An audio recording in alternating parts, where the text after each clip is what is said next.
शेगावच्या संत गजानन महाराजांची पालखी धाराशिव जिल्ह्यात दाखल झाली। कळंब शहरात पालखीचं मोठ्या उत्साहात जोरदार स्वागत करण्यात आलंय। यावेळी भाविकांनी दर्शनासाठी मोठी गर्दी केली।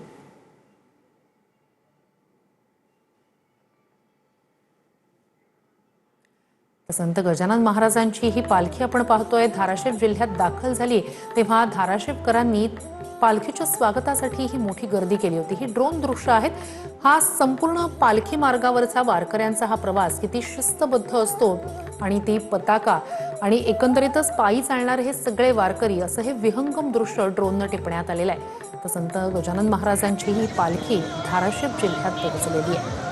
मजल दर मजल करत वेगवेगळ्या भागातून निघालेल्या महत्त्वाच्या पालख्या पंढरपूरमध्ये दाखल होत असतात। संत गजानन महाराजांच्या पालखीचं भव्य असं स्वागत धाराशिव जिल्ह्यात करण्यात आलं।